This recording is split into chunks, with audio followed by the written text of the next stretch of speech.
Hello friends, welcome to my channel child educare. আজকে দেখো আমি ইংলিশ গ্রামার পড়াবো। তো এতদিন ধরে আমি তোমাদের গ্রামারের পার্টস অফ স্পিচ পড়াচ্ছিলাম। তো পার্টস অফ স্পিচ আমাদের আগের দিনই শেষ হয়ে গেছে। তো আজকে আমি দেখো তোমাদের আর্টিকেলস সম্পর্কে পড়াবো। ভিডিওটা একটু হয়তো লেন্দি হবে, তাও তোমাদেরকে রিকোয়েস্ট করব অবশ্যই ভিডিওটি সম্পূর্ণ দেখবে। যদি সম্পূর্ণ দেখো তবে ক্লাসটা বুঝতে পারবে। তো চলো শুরু করি। আর্টিকেলস কি দেখি। আর্টিকেলস ক্ষুদ্র বিশেষণ অর নির্দেশক পদ। আর্টিকেলস এক ধরনের অ্যাডজেক্টিভ অর্থাৎ বিশেষণ। এদের লিটল অ্যাডজেক্টিভ বা ডিটারমিনার্স বলা হয়। এরা সংখ্যায় কি তিনটি, এ, অ্যান অ্যান্ড দ্য। তাহলে দেখো কি বলছে, এদেরকে লিটল অ্যাডজেক্টিভস বা ডিটারমিনার্স বলা হয়। এরা সংখ্যায় কি কটি, তিনটি, এ, অ্যান্ড দ্য। তাহলে আর্টিকেলস কিন্তু তিনটি, এ, অ্যান্ড দ্য। এই তিনটে বাদ দিয়ে বা এই তিনটের বাইরে কিন্তু আর কোনো কিছুই আর্টিকেলস নয়। এবার দেখো বলছে আর্টিকেলসকে দুই ভাগে ভাগ করা যায়। কয় ভাগে ভাগ করা যায়? দুই ভাগে। কি কি? একটা হচ্ছে ডেফিনাইট আর্টিকেলস আর একটা হচ্ছে ইনডেফিনাইট আর্টিকেলস। ডেফিনাইট আর্টিকেলস মানে হচ্ছে নির্দিষ্ট নির্দেশক পদ। সেটা কোনটা? দা। তাহলে এই যে এ অ্যান্ড দার মধ্যে হচ্ছে দা হলো বা দি হলো ডেফিনাইট আর্টিকেল, আর দি বাদে এ অ্যান্ড হলো ইনডেফিনাইট আর্টিকেলস, অর্থাৎ অনির্দিষ্ট নির্দেশক পদ। এটা হচ্ছে নির্দিষ্ট একটা নির্দেশক পদ, আর এ আর অ্যান হলো অনির্দিষ্ট নির্দেশক পদ। এবার দেখো ডেফিনাইট আর্টিকেল দি। নির্দিষ্টভাবে কোনো কিছুকে বোঝাতে ডেফিনাইট আর্টিকেল ব্যবহার করা হয়। বলছি কি নির্দিষ্টভাবে কোনো কিছুকে বোঝাতে। নির্দিষ্টভাবে বলতে ধরো একটা জায়গায় অনেকগুলো ছেলে বা একটা জায়গায় অনেকগুলো মেয়ে রয়েছে, তা সেই ছেলে বা মেয়ের মধ্যে আমি যে কোনো একটা ছেলেকে আমি নির্দেশ করব, ঠিক আছে? রাম, শ্যাম, যদু, মধু এরকম অনেক ছেলে রয়েছে, তার মধ্যে আমি একজনাকে নির্দেশ করব। কাকে না? রামকে। যদি আমি বলি যে রামকে ডাকছে একজন, ঠিক আছে, তাহলে রামকে আমি ওই অতগুলো ছেলের মধ্যে নির্দেশ করছি, তখন ওখানে হবে কি দি রাম। তাহলে সেইটা হচ্ছে কি ডেফিনাইট আর্টিকেলস, অর্থাৎ রামকে নির্দিষ্টভাবে বোঝানো হচ্ছে, সেই ক্ষেত্রে হচ্ছে ডেফিনাইট। অর্থাৎ অনেক কিছুর মধ্যে যাকে নির্দিষ্ট করে কিছু বলা হলে তাকে সেক্ষেত্রে দি ব্যবহার করা হয়। দেখো এখানে বলছে, উদাহরণ দিয়েছে দি বয়, বালকটি, অর্থাৎ নির্দিষ্ট একটা বালককে বোঝানো হচ্ছে। দ্য পেন, কলমটি, দ্য কাউ, গরুটি, দ্য বার্ডস, পাখিগুলি, দ্য স্টুডেন্টস, ছাত্রছাত্রীগণ, দ্য প্লেয়ার্স, খেলোয়াড়গণ, ঠিক আছে? এরকমভাবে দিয়ের ব্যবহার হয়। এবার দেখো বলছি ইনডেফিনাইট আর্টিকেলস, অর্থাৎ এ আর অ্যান। অনির্দিষ্টভাবে কোনো একটিকে বোঝাতে এই আর্টিকেলটি ব্যবহার করা হয়ে থাকে। যথা কি এ বয়, একটি বালক, যে কোনো একটি বালককে বোঝানো হচ্ছে। অনেকগুলো বালক রয়েছে, তার মধ্যে একটি বালককেও যে কোনো একটি বালককে বোঝালে হবে এ বয়। অ্যান আউল, একটি পেঁচা। ও যেহেতু ভাওয়েল আছে তার আগে ওই জন্য এ না বসে অ্যান বসে। অ্যানের মানেও কিন্তু একটি। এ বার্ড, একটি পাখি। এ হর্স, একটি ঘোড়া। অ্যান এগ, একটি ডিম। অ্যান অক্স, একটি ষাঁড়। অ্যানের ব্যবহার নিশ্চয়ই তোমরা জানো। অ্যান মানে কিন্তু এখানে একটি বোঝাচ্ছে, যেহেতু কি না এগ, অক্স এগুলোর আগে ভাওয়েল রয়েছে, সেই জন্য কি বসেছে? অ্যান বসেছে, অর্থাৎ এ না বসে অ্যান বসেছে। তাহলে বোঝা গেল আর্টিকেল কি হলো। তাহলে আর্টিকেলস কি এক ধরনের বিশেষণ বা অ্যাডজেক্টিভ, তাই না? এদেরকে লিটল অ্যাডজেক্টিভ বা ডিটারমিনার্সও বলা হয়। এরা সংখ্যায় কটা? তিনটি, এ অ্যান্ড দা। একে আবার দুটো ভাগে ভাগ করা রয়েছে, একটা ডেফিনাইট আর্টিকেল আর একটা হচ্ছে ইনডেফিনাইট। ডেফিনাইট মানে হচ্ছে একটা নির্দিষ্ট, যাকে নির্দিষ্ট কিছুকে বোঝালে সেক্ষেত্রে ডেফিনাইট আর্টিকেল বসে, যেমন হলো দা। আর ইনডেফিনাইট হচ্ছে যে কোনো অনির্দিষ্টভাবে, অর্থাৎ যে কোনো কাউকে একটি জিনিস বোঝালে সেক্ষেত্রে হয় কি ইনডেফিনাইট, সেক্ষেত্রে এ আর অ্যান ব্যবহার করা হয়। এবার দেখো ইউজ অফ এ, অর্থাৎ এর ব্যবহার। এর ব্যবহার কি করে হবে, কোথায় হবে সেটা দেখো। সাধারণত কনসোনেন্ট দিয়ে কোনো গণনার যোগ্য নাউনের শুরু হলে তার পূর্বে এ বসে। কি বলছে? সাধারণত কনসোনেন্ট দিয়ে শুরু বা কনসোনেন্ট দিয়ে কোনো গণনাযোগ্য নাউন যদি শুরু হয় তার আগে কি বসে? এ বসে। অর্থাৎ কনসোনেন্ট, আমি আগেই বললাম অ্যান, ওখানে আগে যে তিনটে ওয়ার্ড পেলাম এগ, আউল, তাই না, এগুলোতে আগে অ্যান বসেছে। কারণ কি না এদের প্রথমে শুরুতে কি ভাওয়েল ছিল। আর এখানে বলছে কোনো নাউন, সেই নাউনটা হচ্ছে বিশেষ নাউন হতে হবে, ওয়ার্ডটা নাউন হতে হবে, এবং সেই ওয়ার্ডের প্রথম অক্ষর কি হতে হবে? প্রথম লেটারটা কনসোনেন্ট হতে হবে, তবেই গিয়ে সে তার আগে এ শব্দটি বসবে বা এ আর্টিকেল বসবে। দেখো এখানে বলছে এ ক্যাট, একটি বিড়াল। তাহলে এই যে ক্যাট, এই ক্যাট হচ্ছে একটা নাউন। এবার এই ক্যাটের ফার্স্ট লেটার কি আছে সি, সি কিন্তু আমাদের কনসোনেন্ট, তাই না? তাহলে এই ক্যাটের সিটা হচ্ছে ফার্স্ট লেটার, সেই জন্য এখানে এ বসেছে, এর আগে হচ্ছে এ আর্টিকেলটা বসেছে, অর্থাৎ একটি বিড়াল।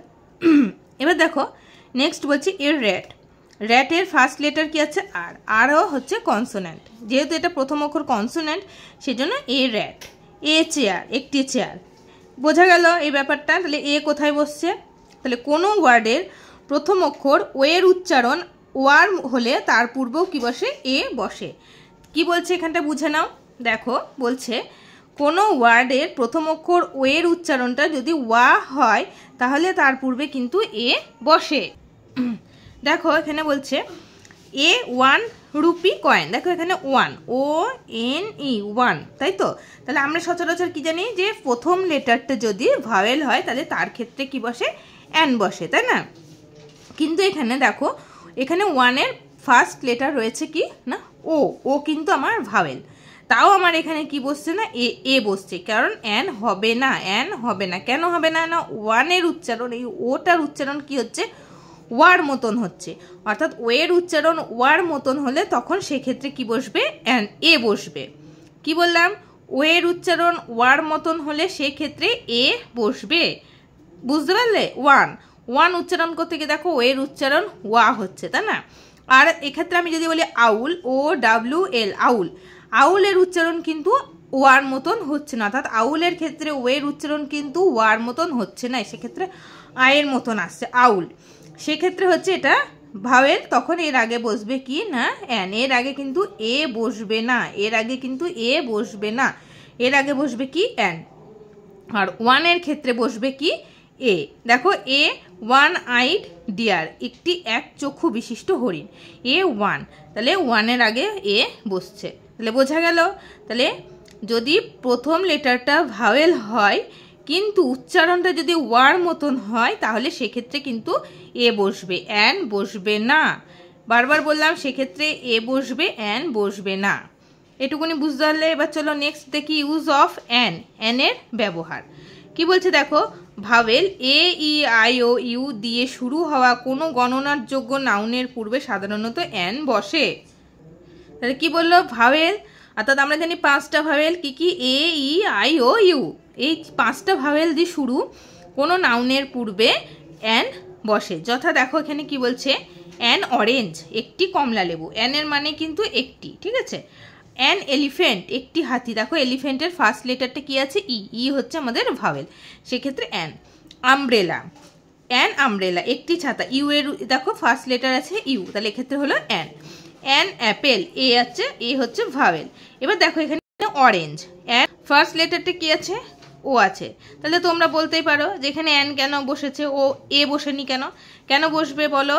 এখানে ও এর উচ্চারণ কিন্তু ওয়ার মতন হচ্ছে না, অরেঞ্জ, অ এর উচ্চারণ হচ্ছে, দেখো অরেঞ্জ, ঠিক আছে? তাহলে সেই জন্য এখানে কিন্তু অ্যান বসেছে। আর 1-এর ক্ষেত্রে ও এর উচ্চারণটা ওয়া হচ্ছে, সেই জন্য সেক্ষেত্রে এ বসছে। এবার এইটুকুনি বুঝতে পারলে তো? এবার দেখো নেক্সট 2 নম্বর কি বলছে?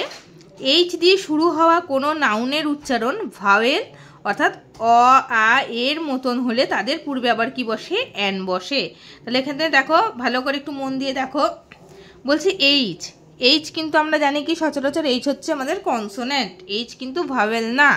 তাহলে এইচ দিয়ে শুরু হওয়া কোনো নাউনের উচ্চারণ যদি ভাওয়েলের মতন হয়, অর্থাৎ ভাওয়েল বলতে বাংলায় অ আ এর মতন যদি হয়, তাহলে তার পূর্বে আবার কি বসবে? অ্যান বসবে।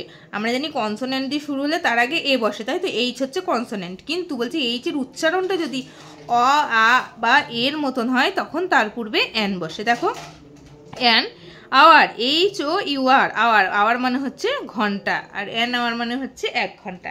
তাহলে এখানে আমার এইচ আছে, তাহলে 1 ঘন্টা বলতে আমি তো বলতে পারতাম এ আওয়ার, কিন্তু এ আওয়ার হবে না। কেন হবে না? মানে এইচ এর উচ্চারণ কি? দেখো আওয়ার হচ্ছে আ, আর কিন্তু আমার হচ্ছে ভাওয়েল, তাহলে সেক্ষেত্রে হচ্ছে কি? অ্যান। বোঝাতে পারলাম? তোমরা বুঝতে পারলে তো?